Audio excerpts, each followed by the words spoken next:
Shalom a todos.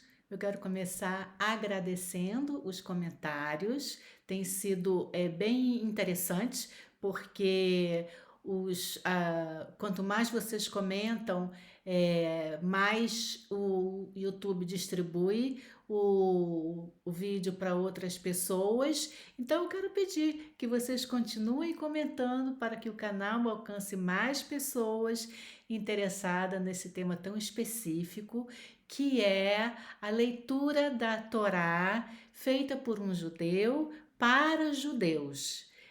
A paraxá de hoje se chama Beshalach e enviou, porque está escrito Vayhi Beshalach parou et Ha'am. E quando Faraó enviou o povo, no sentido deixou sair o povo, esta paraxá está em Êxodo, do capítulo 13, versículo 17, ao capítulo 17, versículo 16. Lembrando que são estudos do Rabino Reuven Tradbergs. Então, resumo da paraxá: Faraó persegue, o mar se divide, o povo canta. O povo viajou e implorou por água em Mara, por pão e carne no deserto de Sin e por água em Refidim. Amaleque atacou e foi derrotado. Primeira aliá. Deus guia os judeus na direção do Mar Vermelho. Moisés leva os ossos de José. Uma nuvem os guia durante o dia, o fogo durante a noite. Deus os instrui a evitar o caminho reto para a terra de Israel, por medo de que retornar ao Egito seja fácil demais. Em vez disso, acampem no mar para que Faraó os perceba. Eu endurecerei o coração de Faraó e ele os perseguirá para que o Egito saiba que eu sou Deus. Faraó liderou seus carros de elite na perseguição. A história do Êxodo, culminando com a abertura do Mar Vermelho, é educativa. Deus age em nossa história. Vimos as pragas, agora a abertura do Mar Vermelho. Sua mão está presente no nosso mundo, guiando o nosso êxodo do Egito. E este é um pilar da fé judaica, que Deus age no mundo. No entanto, aqui ele guia o povo para evitar o retorno ao Egito. Mas por que o Eterno se preocupa de que possamos retornar ao Egito? Simplesmente manipulando nossos pensamentos. Não estamos aprendendo sobre como ele manipula o mundo, como ele intervém no mundo. Não está escrito que Deus endurecerá o coração de Faraó? Então, por que ele não amolece os nossos corações para que sejamos leais e não tenhamos interesse em retornar ao Egito? A Torá, como o próprio nome indica, serve para nos ensinar. Em breve, ela nos ensinará os mandamentos, as mitzvot, como devemos agir.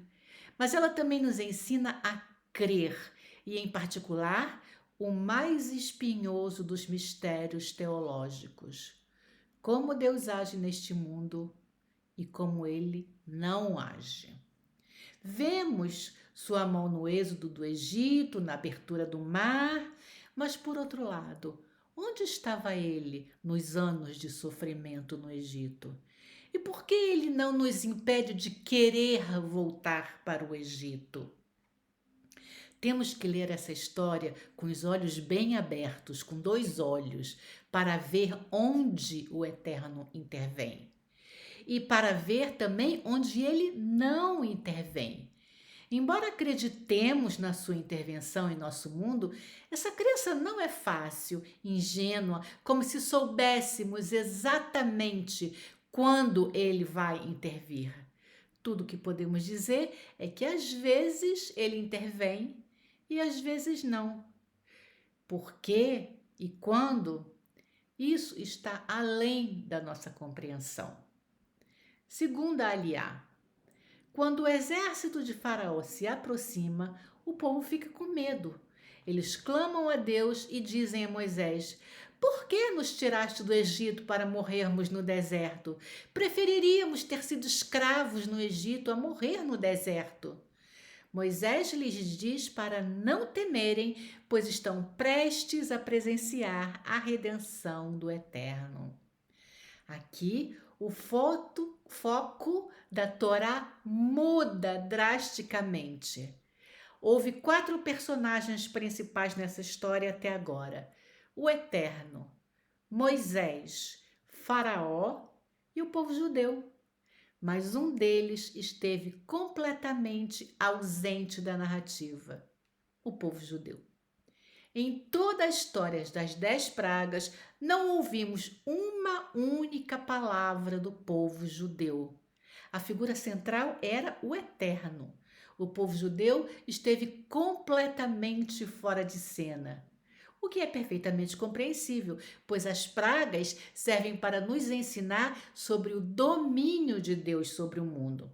Neste momento, o povo judeu é um observador passivo dessa demonstração. Mas agora tudo muda.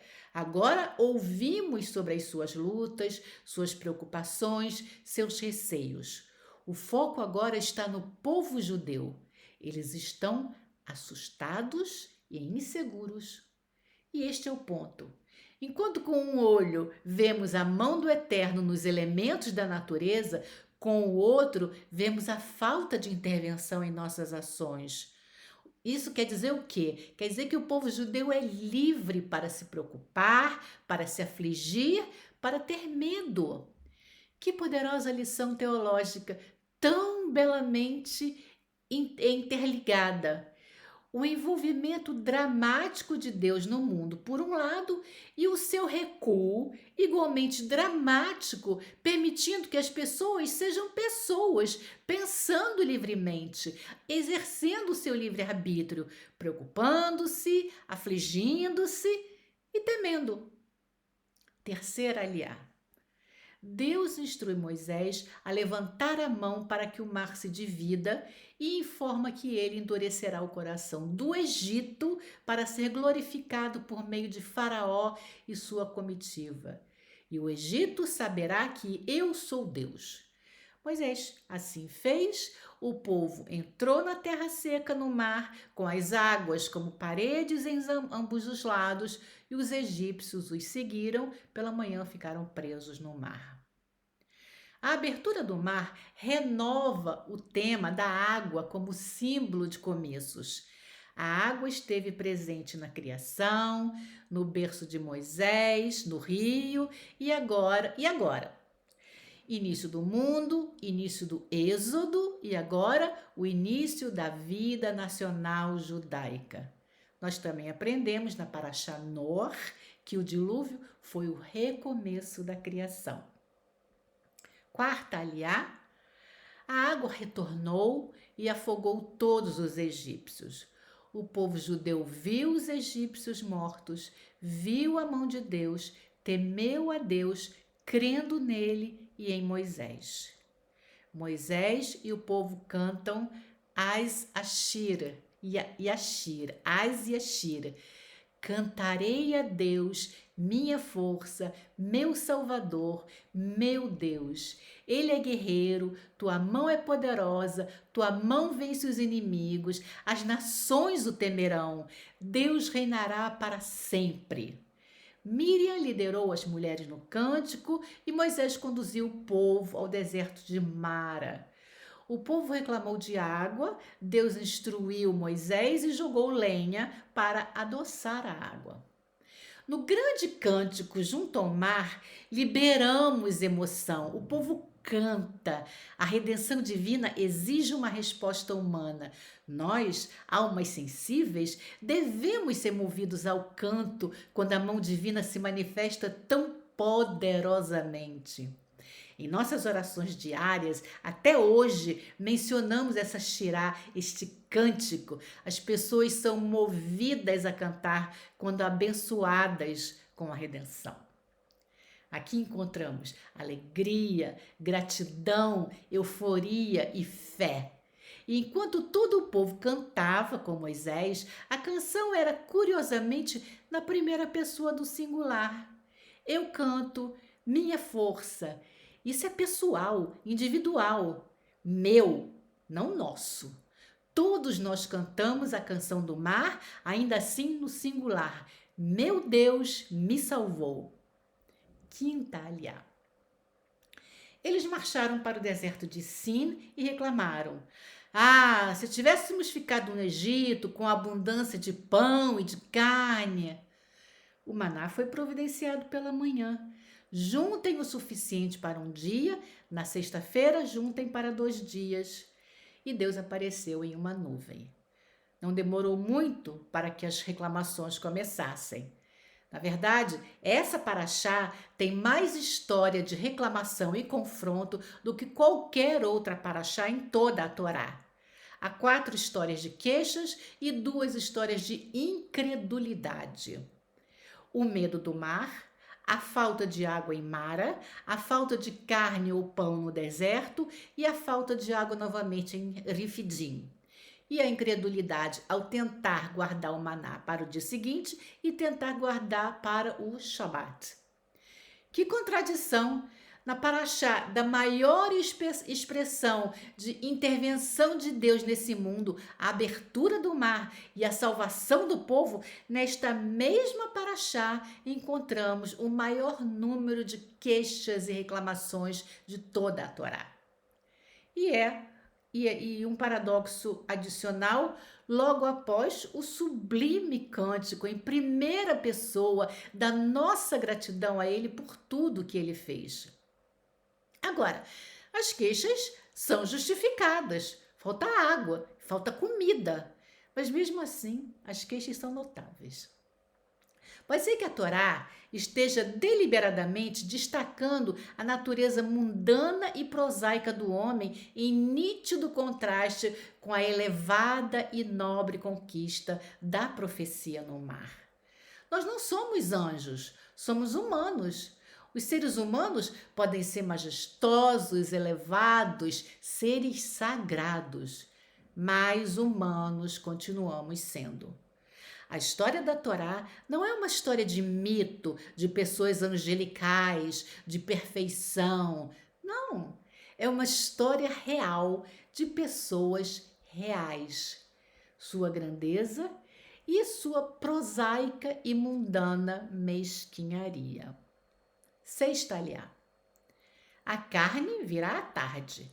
Cada pessoa recolherá o maná diariamente para as suas necessidades. Algumas pessoas guardaram para o dia seguinte e o maná estragou.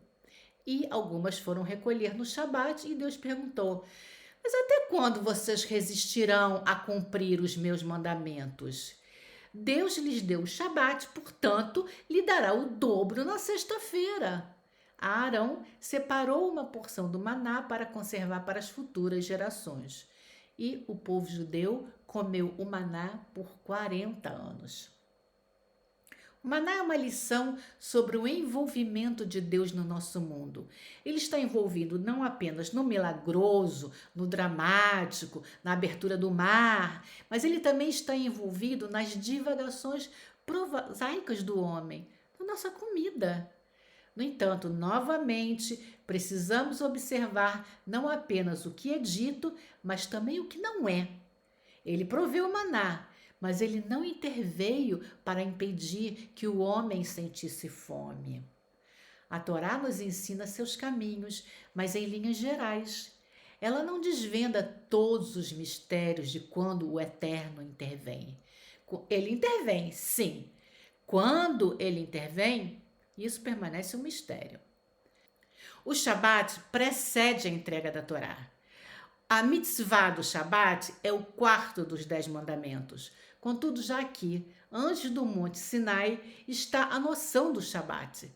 Prepare o que você precisa na sexta-feira, colha o dobro na sexta-feira, não colha no Shabat, porque não vai cair nada.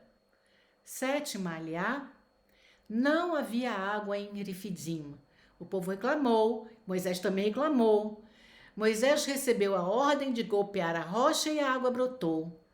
Amaleque atacou Erefidim. Josué derrotou Amaleque. É preciso registrar a memória dessa guerra. A justa posição da guerra de Amaleque com tudo o que precedeu é instrutiva também. O Eterno nos proveu redenção da escravidão, intervenção no mar, água, alimento, carne, água novamente. Todos os povos ao redor tomaram conhecimento desses fatos e temeram. Mas parece que Amaleque está atacando essa realidade. Um povo com um Deus que protege e provê. Este é um povo que eu vou atacar. Isso prova que os inimigos do povo judeu nos veem como povo de Deus. Eles sabem que nós somos um povo protegido pela mão do Eterno. Eles são movidos por inveja, por ressentimento, pela negação. E como o rei Davi vai dizer mais tarde, não é contra nós que eles lutam, é contra o Eterno. Shavuot Tov.